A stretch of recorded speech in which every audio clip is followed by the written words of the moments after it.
Welcome back to Four Titles, One Truth. And today, we're taking a different path.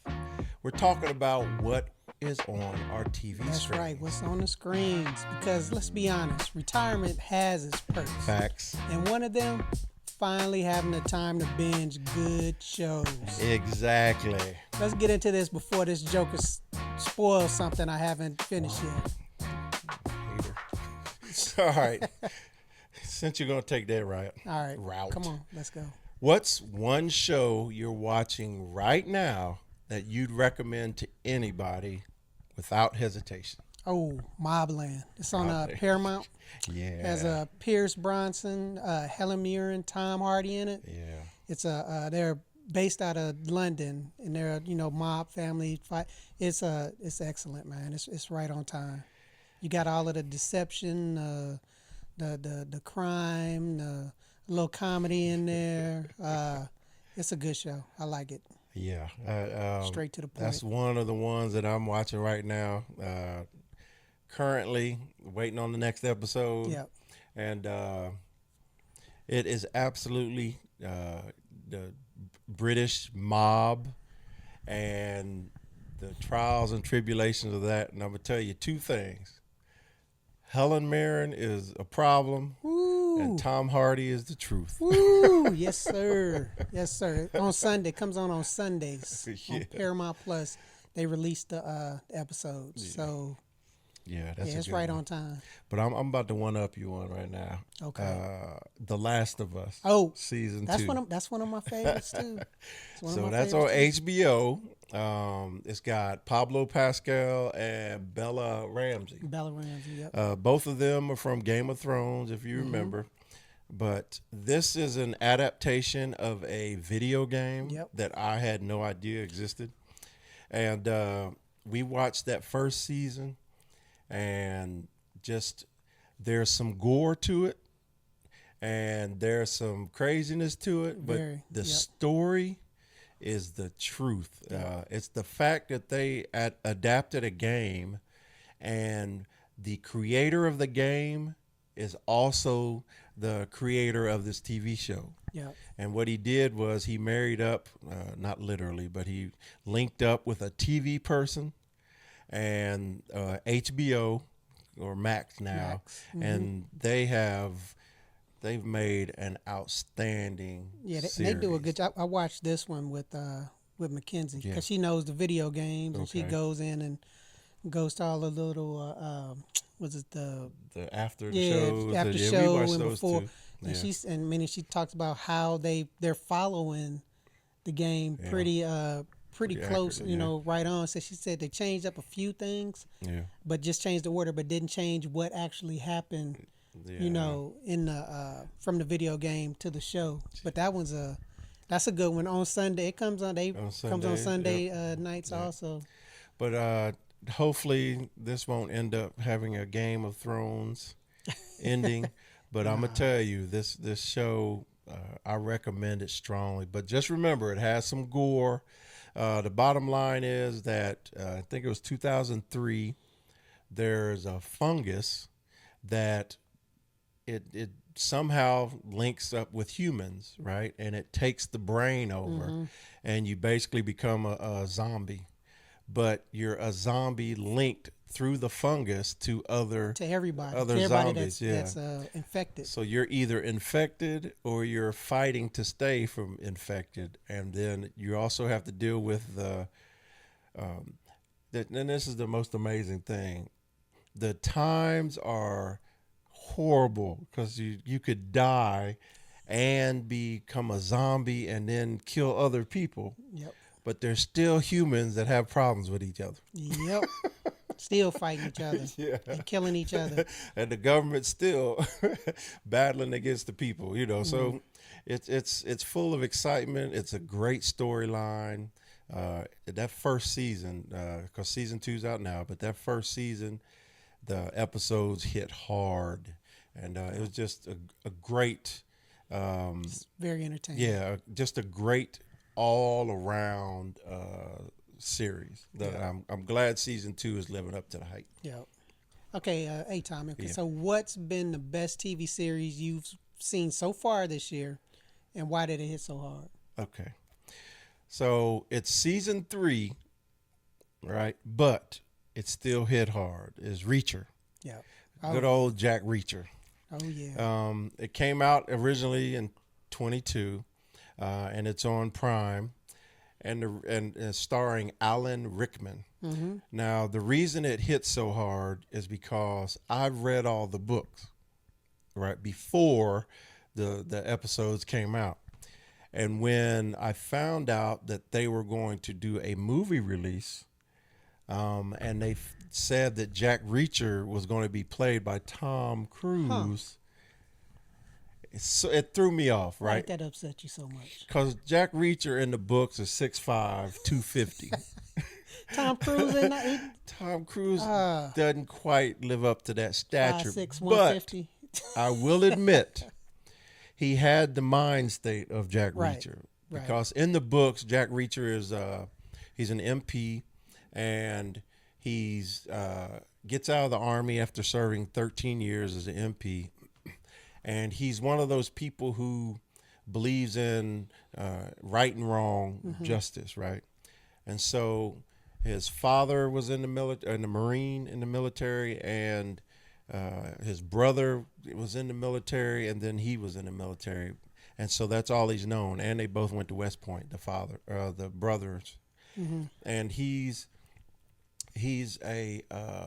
just wanders around the United States, and his intent was to get out of and we can relate, get out of the machine called the military and just see what life is. Right. And so there's a lot of places that he always wanted to visit, towns and sites and so forth and so on. But it's always something going on. The problem is, and he says it in the book specifically and in the show, but he's attracted to problems. So wherever he goes, he's always, they say that he's always fights for the little guy, but it's deeper than that. He just loves showing people consequences for their failure of doing the right thing. Mm-hmm. So if you're one of those people that you like the anti-hero, but you also like the mindset of somebody who, I don't want to fight you, but if I fight you, I'm going to destroy you. If that's your mindset and that's the kind of TV you can get into, then Jack Reacher is the show for you. Yeah, and the books are great. I will say that the new series that Alan Rickman is on, they are following the books pretty well, and they're doing a great job. I just wish that they weren't so Hollywood about some things, because in the books, he's very the fighting and the things that he does and the actions that he takes, you can actually envision them happening, right? But when they put them on the small screen, they felt they had to Hollywood it up a little bit, which I don't think they needed to do. Yeah, bring some folks on. Yeah, but I still think it's a very good series. Okay, and all right. I like it. All right, well, mine is Paradise. Yeah. It's on Hulu. I was going to say that one, but you said it before I did. Got Sterling K. Brown in it. Yeah. It's like it's one of those where it has like that action and the premise of it is it was the president something happened. Sterling K. Brown, something happened. He's a Secret Service for the president.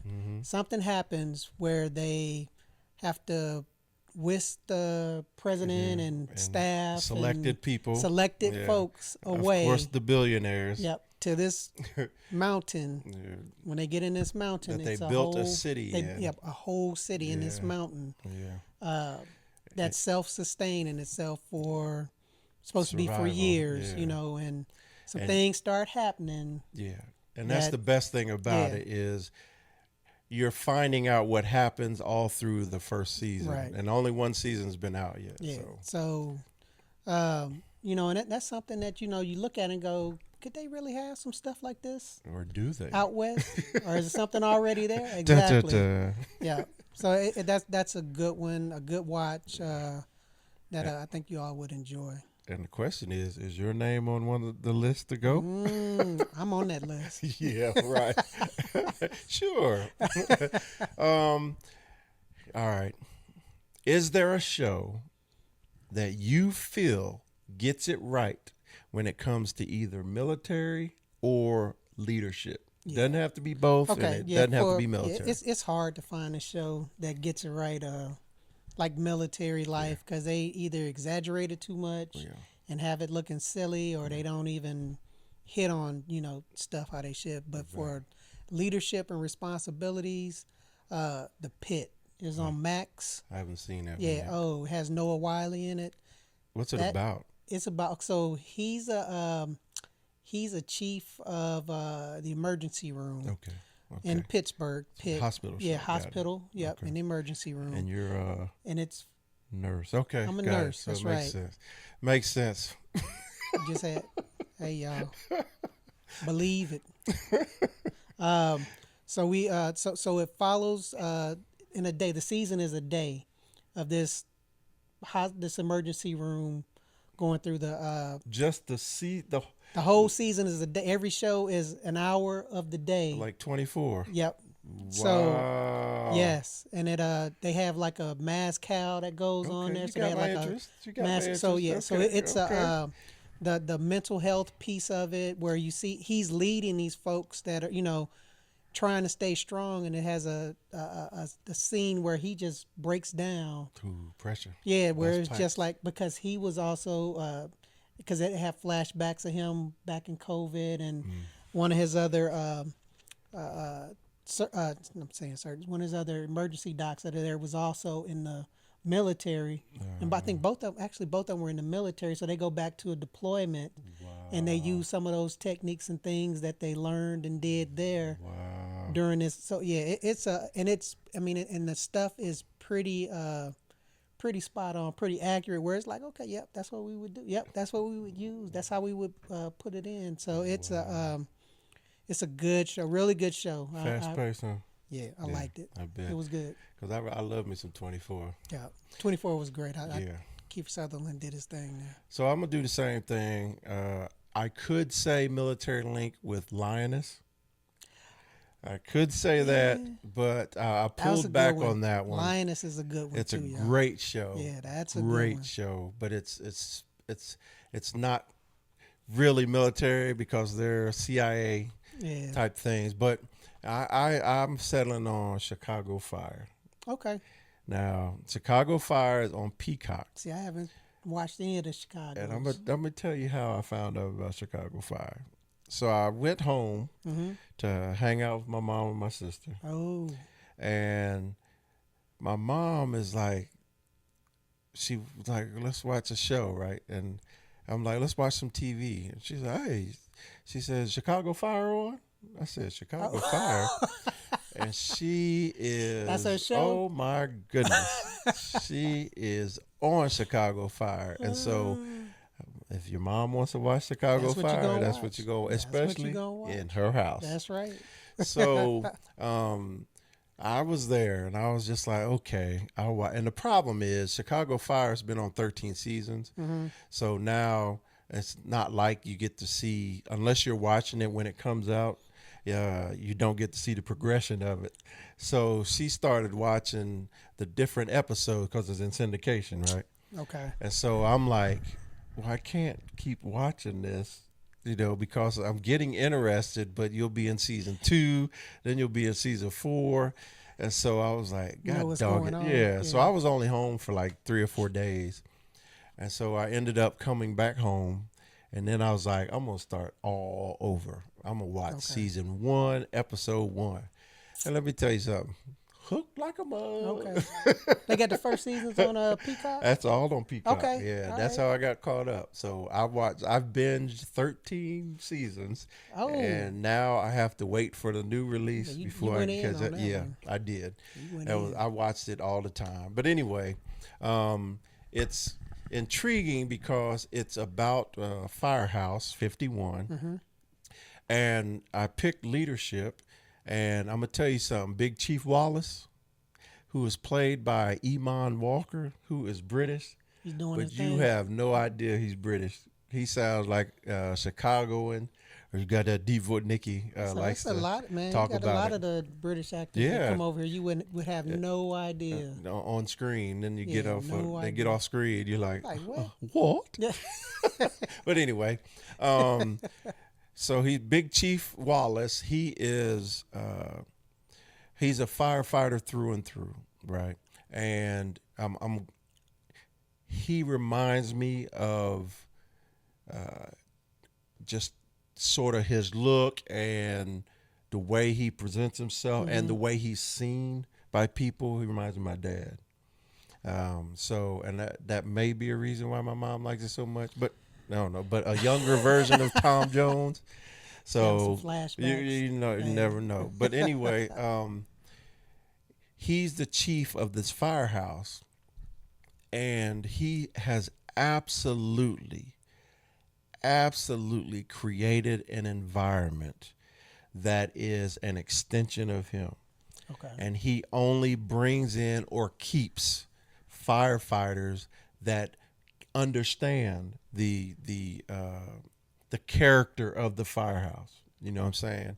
And he's one of those honorable men. He's one of those men that he's a firefighter because he came up as a firefighter, meaning he's always been fighting fires, and he got promoted because he was fighting fires instead of getting promoted because he wanted to get promoted.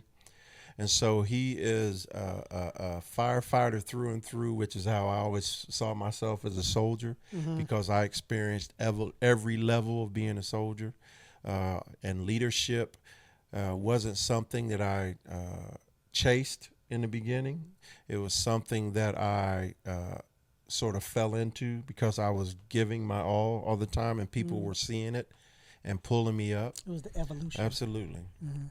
And he absolutely reminds me of what I always tried to create. And he established that culture, and he got his people to buy in, and they were experts, they were fully capable, and they were motivated to service Chicago for fires. Okay. And so that show right there, I would recommend it to anyone who is interested in firefighting, interested in Chicago, interested in leadership, or just interested. It's a good drama. It's a good show. Yeah, and all the characters on there are enduring over the seasons. Some of them die, some of them move on, but just being able to see that, and I get it. All right. Absolutely. All right. That's good. All right. So what's your guilty pleasure show? The one you didn't think you would like, but you got hooked on it. Okay. So I'm a comic book fan. I've been a comic book fan since I was a little fella. I still have boxes of comic books at home that I won't let my mom throw away. But I've basically been relegated to Marvel and DC. So I found out about this comic book called Invincible. And the difference, I don't remember the maker of the comic, but it's raw. I'm talking raw everything. It's an adult level comic. I'm talking about sex. I'm talking about gore. Yeah, and it's meant as real life. And it's on Yeah, it's a cartoon. Okay. Right, and it's on Prime. On Prime. Yeah. I had to look And that one right up. now, I think the 4th season just finished, and I just finished it. And the reason I say that it's a guilty pleasure is because I bought in. I bought in on it. You know, it's Invincible is a son of a superhero. In my mind right now, I can't remember his name, but his father is from a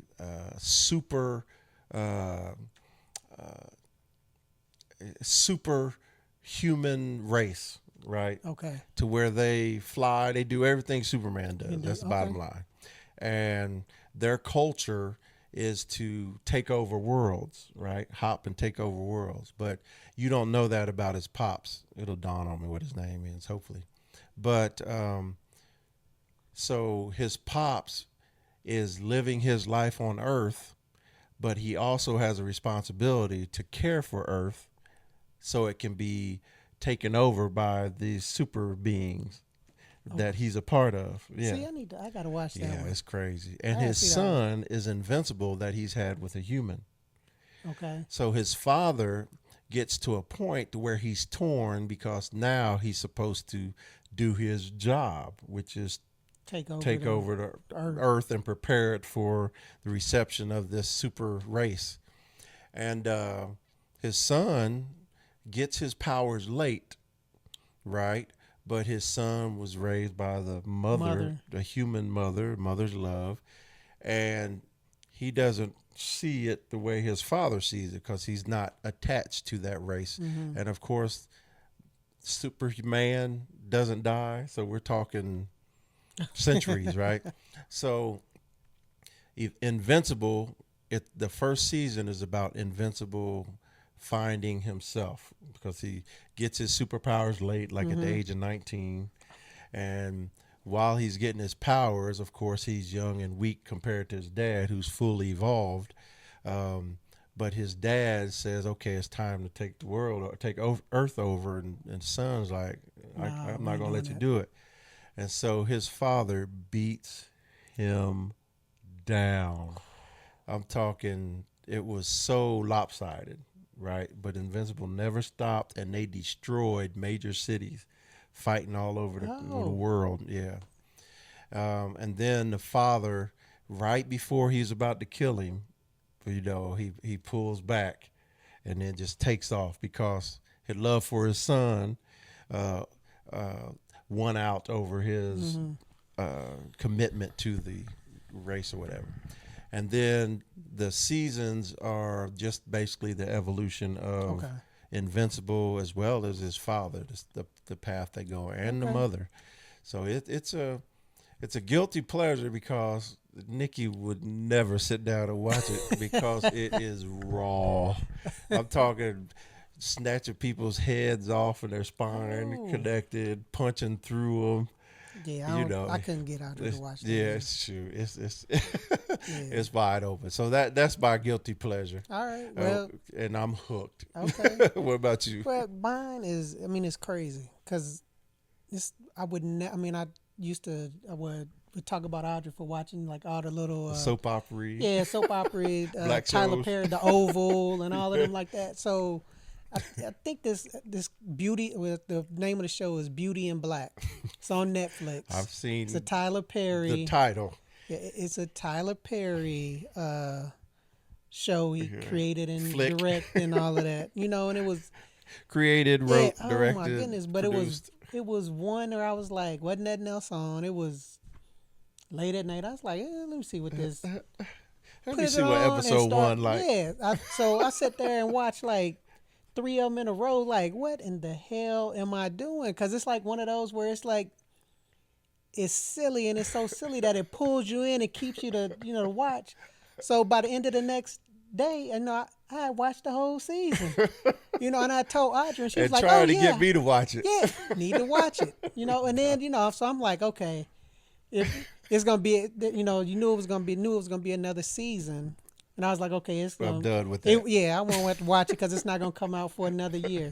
It's like 2 months later. Season 2. It was like season 9. I mean, episode 9. Oh. So it was like a season 2. Oh, got it. But it was like another you thought episode it was over on the season 1. Yeah. So they got sucked in watching it. Line, yeah. Then my wife, Audrey watched it and was like, oh yeah, I'm watching. I'm like, what's wrong with me? Because it's like, you changed.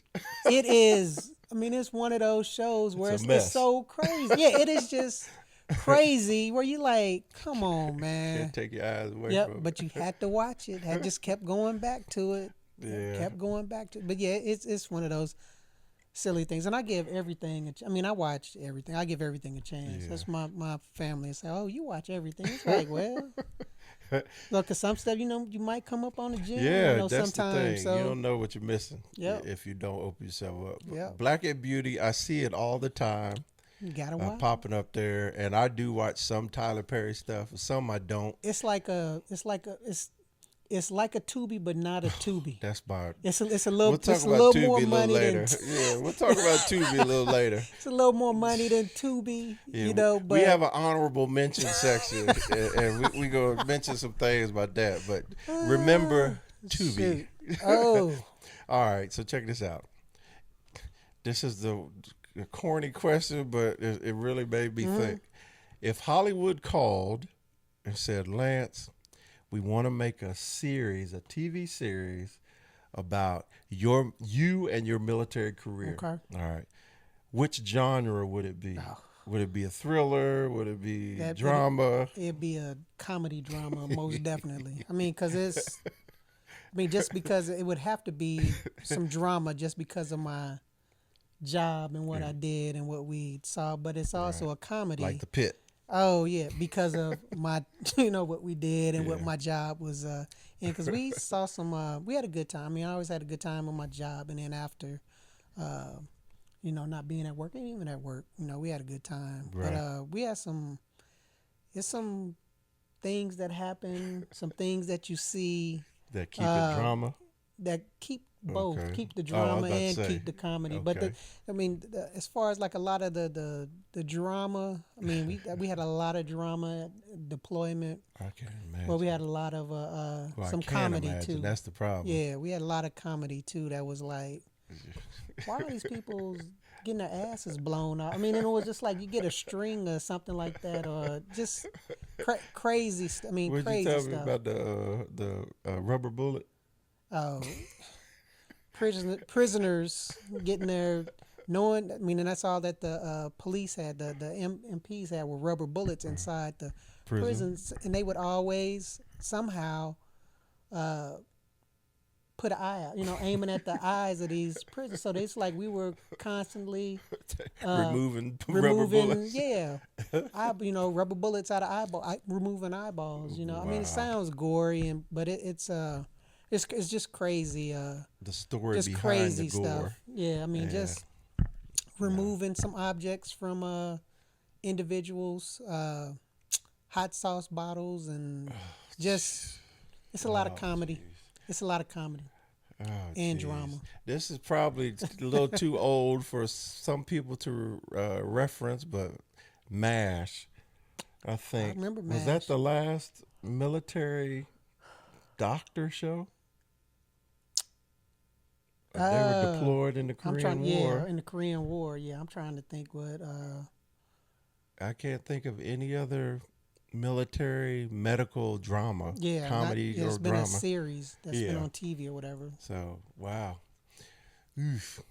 All right, for me, I'd have to say comedy drama as well. I'd have to say comedy and drama because of the jobs I've had. I've been an instructor. I've been a drill sergeant. You throw in there first sergeant, you throw in there sergeant major. There's a lot of stuff that being a squad leader, which is the lowest level of identified leader, besides, we'll just stop with squad leader. Like I said, I'm trying not to be too Army. But when you're in charge of people, now you get to hear about other people's problems instead of just your own. Yeah. And then the more rank you make and the more leadership you have, you start to hear about the unique problems because you don't have to deal with the simple stuff. Now you get to hear the either super tragic or just unbelievable stuff. So it just keeps going. Yeah, it's crazy. And then as an instructor, having to deal with a class for the whole rotation, 4 weeks, 6 weeks, or what have you, because I was at the NCO Academy, and then being a drill sergeant for 3 years, having to deal with the newly enlisted personnel, and just watching them deal with their life while they're in front of you, and then having to deal with their life from the people they're separated from. So you can have some seasons. Oh my God, it would go on and on, on. And that's what my mom always says, I should write a book. And the thing is, I would really enjoy writing a book, but I just don't. There's just so much that I don't want to misremember. and write anything down. That's the only thing holding me back from releasing a book or something like that. But there is so much, and when you join the military, you're walking into comedy drama. You think about it. You're leaving your house if you're enlisted, and you're going to, now you're leaving civilian life where whatever level of discipline and consequences you dealt with, to now you're going into a strictly suffer the consequences, good or bad, environment, and having to learn a whole new way of living. With some are more drastic than others because maybe you were completely undisciplined or maybe you were super disciplined. And then you're having to adjust your life to the way they tell you to live, and you're private. So that means everybody that was in that unit before you got there is now outranking you. and over you in some way. So if you're the newest private, that means everybody in that environment has seniority over you and can tell you what to do. So, and then having to live your life through the rank progression, through the adjustment progression, or the mental battle you have of trying not to progress. Because you saying, hey, can't nobody tell me what to do. Yeah, okay. Sure. That's a losing battle for you. Sure. Yeah. So keep thinking that. Yeah, so that's a given. So I just think that comedy drama, I think everybody would have to say comedy drama with a smidgen of thriller, with a smidgen of all the other genres that you could throw in there. Yeah. That's life. So this was a quick episode. And we just wanted to identify some of the things that we're watching and then give you a little background on it.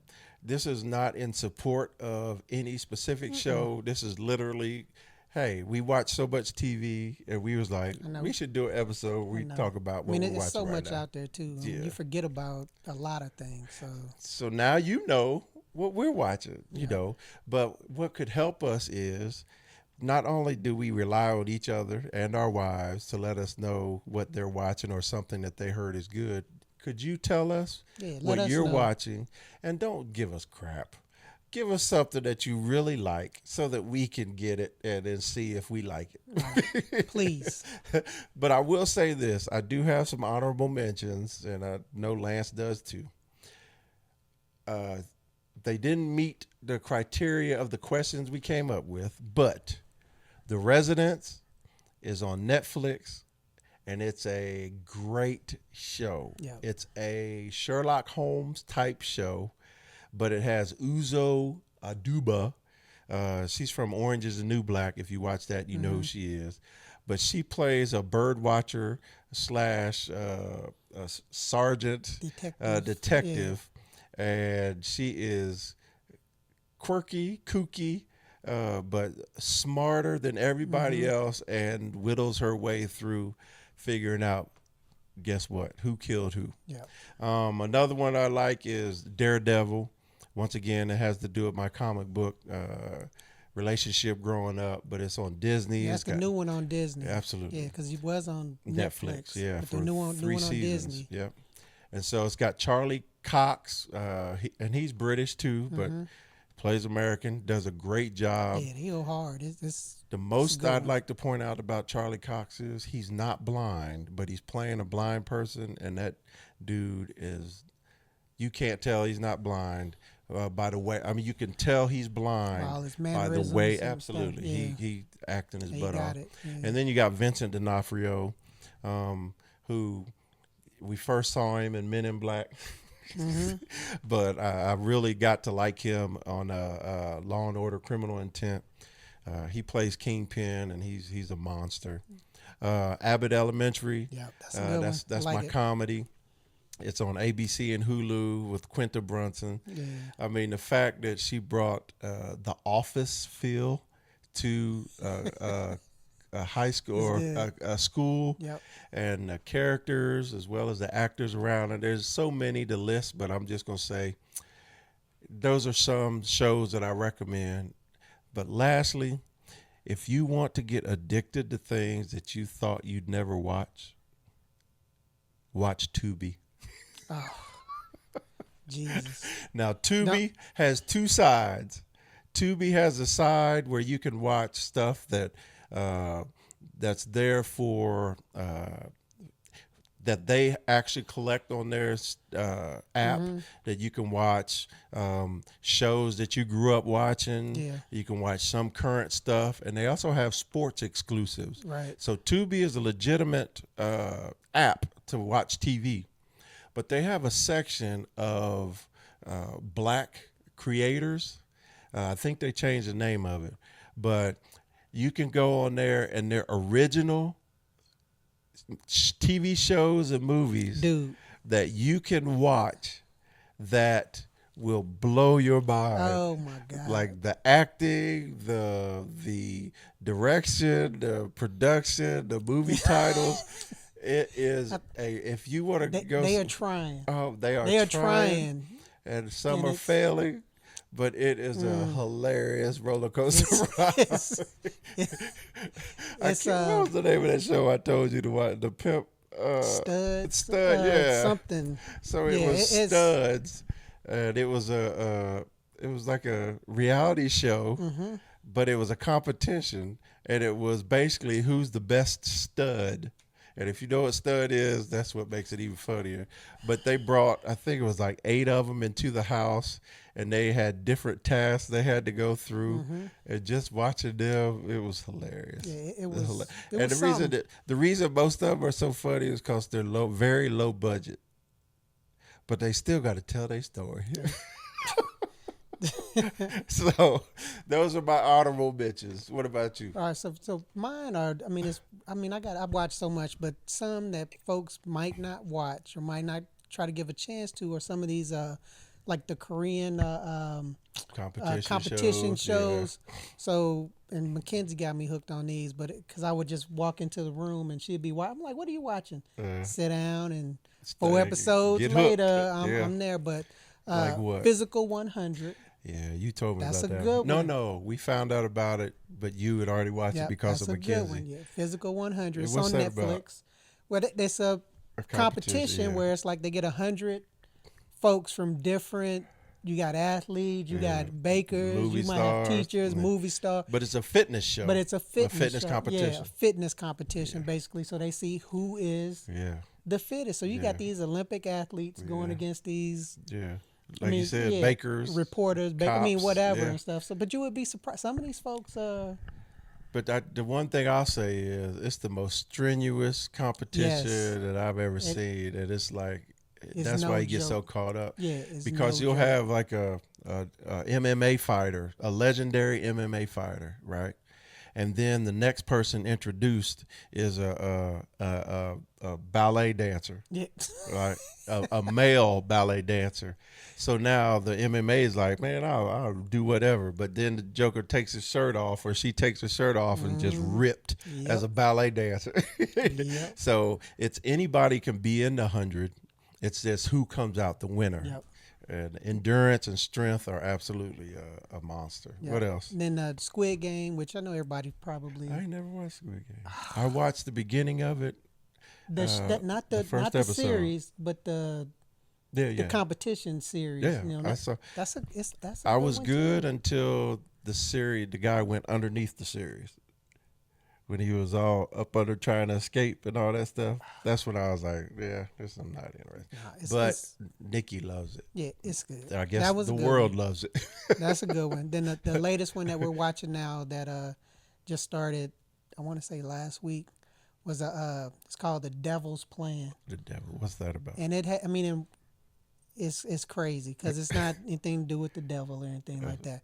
But it's a competition where they bring in, it's like 14 or 15 these folks in, and they're either like gamers or smart folks, like doctors, reporters, but they have these games that they're playing are just like puzzles. Just stuff that you have to try to figure out. The physical games or video games? No, they're physical games. Yeah, they're physical games. So you got some people trying to make alliances and just it's but it's one of those shows. It just brings you in because you're like, could I do that? I mean, I think I could probably figure that out. But can I figure it out that fast? You know, you can do anything sitting in your chair. Yeah. Wow. Yep. It's all on Netflix. All on Netflix. Wow. Yeah, check them out. Okay. Not bad at all. But y'all, give us your recommendations before Tommie makes me sit through another of his top picks on Tubi. Look here, don't be a hater like old Lancey over here. My picks have range. Thank you very much. I'm not in the box like you are, sir. I'm a hate. I'm a hate when it comes to some of those shows. But thank you for hanging out with us on Four Titles, One Truth. And remember, sometimes the best way to unwind is to hit play and relax. Absolutely. Let's keep the conversation going, y'all. Holla. All right.